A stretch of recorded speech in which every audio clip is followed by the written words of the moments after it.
Modern shooters love to let you spruce up your weapons with a whole range of attachments, sights, grips, suppressors, and everything in between. It's a phenomenon that has spanned the shooter genre for longer than we think. Go silent. But due to assumptions and balances to gameplay, many developers don't always get it right when it comes to the bits and pieces you can throw on your firearm. I've come here to the Royal Armouries Museum in the UK to talk to Jonathan Ferguson about just how accurate games are in their portrayal of weapon attachments. Players are now used to the ability to change accessories. They're used to that and they now want to do it to stuff that is in a strict military setting in the past when those attachments didn't exist. From scopes and flash suppressors to foregrips and drum magazines. What the heck do all these gadgets actually do?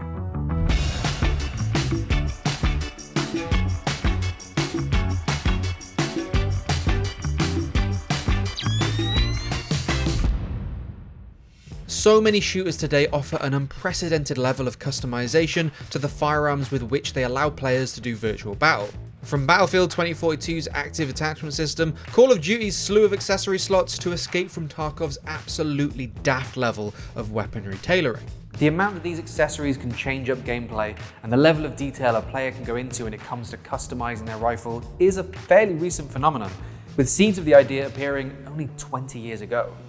One of the earliest examples can be found in the cyberpunk dystopian world of 2000's action RPG Deus Ex. This is a game that is still commended for the amount of choice and player agency that can be found through its story and open world, so it makes a lot of sense that some of the variety would bleed into the weapons available to the player.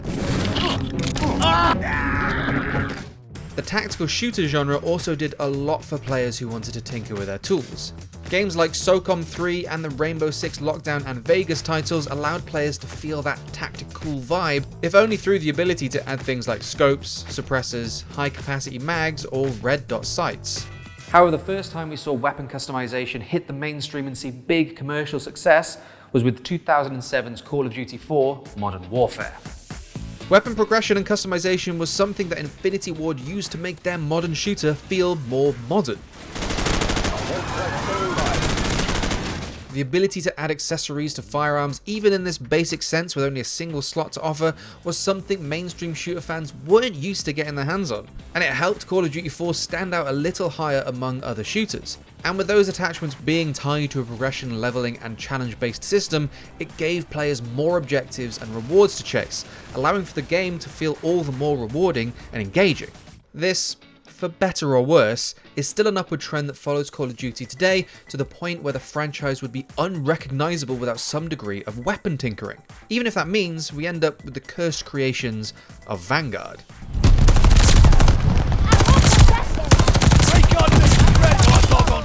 And of course, a genre that is still fairly young in the world of games, but save for a few exceptions has relied heavily on firearms accessories, is the Battle Royale genre. Games like PlayerUnknown's Battlegrounds provide you with a weapon that is bare bones in comparison to its potential if you could only find the right bits and pieces to throw onto it, with many of them feeling like completely different firearms once all its accessory slots are filled. This is important to the gameplay loop of PUBG as well as many others. It drives you forward, ever more searching for loot, not only hungry for new weapons and meds, but for the best attachments to aid you in your fight in the final circle. For some games, it's a way to make a limited amount of weapons feel like dozens of diverse firearms by just swapping out their accessories. Which brings us to the very upper end of what you can do with your virtual weapon of choice. Escape From Tarkov allows for a truly unprecedented level of customization for any PMC that's brave enough to loot the required add-ons and extract them out of dangerous territory. It's an essential element of Tarkov, with one of its pillars of gameplay being the use of the best gadgets you can get your hands on, and then stripping those very same accessories off of enemy weapons to take back to your stash. This game is a personal favourite of mine, and one of the many things that attracted me to it was the absolutely crazy amount of accessories and add-ons that you can throw onto your weapon. But Tarkov leans a little more into the realms of realism as to how the weapon handles and operates, changing quite drastically if you're throwing all sorts of gadgetry on it, with things like its weight and ergonomics being affected.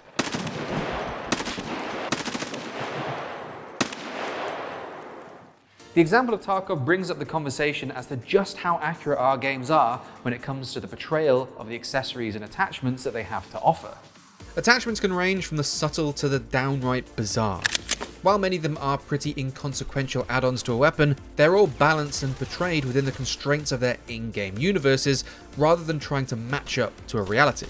For example, the silencer in Call of Duty Modern Warfare 2 has penalties to things like range and base damage values depending on what weapon you fit it to, whereas in reality, a modern suppressor would actually increase the muzzle velocity of the round. Now, we have done a whole episode about how games lie to you about suppressors, so you can go and watch that if you want a full explanation, but this is something many shooters share, where the accessory has to be balanced within the game and against other classes, attachments, or customization options. And due to this, it's often the case that this causes the in-game portrayal and the real-world object to diverge quite severely. What? Another strange wrinkle is Battlefield's love for snipers to unlock straight pull bolts for their bolt-action rifles. In reality, adding such a system to a bolt action just wouldn't work. But in Battlefield though, it's just another upgrade to chase, something for budding marksmen to add to their weapon to change up the handling of the firearm. In this case, allowing shooters to not have to take their eye from their virtual scope for follow-up shots. It's an understandable addition, as it's no doubt a challenge for game developers to keep adding interesting upgrades to their weaponry, but it does create virtual attachments that are far removed from their real-world cousins. But there's a great big elephant in the room when it comes to the realism of these weapon attachments. You see, while the virtual forces and militaries may let you toy with your issued weapons, in the real world, you'll find that this is actually very rare. Even your modern warfares, your battlefields, that current era, so from like 2007 onwards, where we started getting modern settings and the ability to customize firearms in the field, as it were. Even then, your average infantry soldier has no such ability to configure their weapon. This whole modular accessorization phenomenon comes from the world of special operations forces and is still quite limited to that.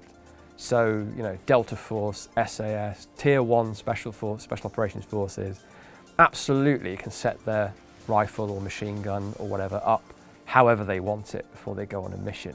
Maybe even partway during a mission in certain circumstances. That's not true of your average recruit.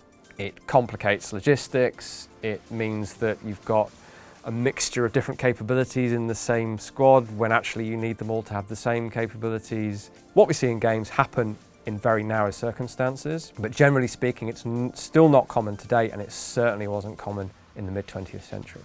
And now I'm all for making custom bits of kit with accessories and attachments. I personally love playing with all the bells and whistles that a game has to offer, even if it isn't in the game's meta. Heck, my favourite gun in Call of Duty Modern Warfare was something I simply called Long Boy, because I wanted to see how massive a weapon COD would allow me to make.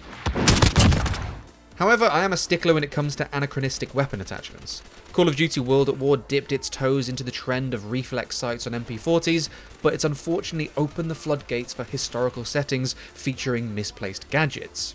As time goes on and tastes in gaming evolve, and especially after the modern warfare era of shooters, where we started to see current conflicts from places like Afghanistan depicted in video games, unfortunately, I'll say unfortunately, it's just my take, we see that bleed back through into the next generation of Second World War and Cold War era kit, because players are now used to the ability to change accessories, change scopes, change grips, change the cosmetics, maybe even change how the weapon functions. They're used to that, and they now want to do it, or at least the developers think they want to do it, to stuff that is in a strict military setting in the past when those attachments didn't exist and weren't available. And that's where my suspension of disbelief starts to falter. I think due to the fact that Call of Duty did a lot to popularise this game mechanic, that it's become shackled to it. It's now a steadfast staple of the franchise, a staple that's only getting bigger, but perhaps not always for the best. I'm looking at you, Vanguard M1 Garand.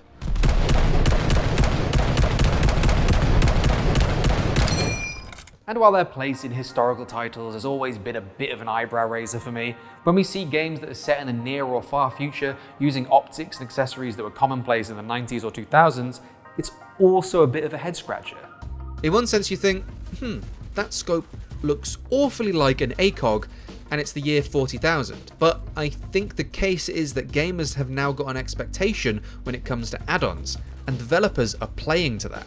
It may be subconscious, but I'm sure there's a case to be made that the average shooter player thinks they know what the average reflex red dot holographic or ACOG sight should look like. So developers try to go off those aesthetic cues so the gadgets they put in their games, realistic or not, are recognizable and useful at a mere glance, cutting down on minor frustrations and allowing for more time spent in game and out of menus. And while we can talk about historical accuracy and realism until the cows come home, those things are always going to be secondary to things like gameplay balance, player choice, and fun. Gamers have always been drawn to how much player choice a game offers and the amount of options that our favourite franchises give us. You don't have to look back far to see marketing campaigns using lofty numbers advertising how many millions of types of weapons or combinations are available at your disposal. More fun things to play with, be they big or small, are always going to be a plus when you're picking up a new shooter.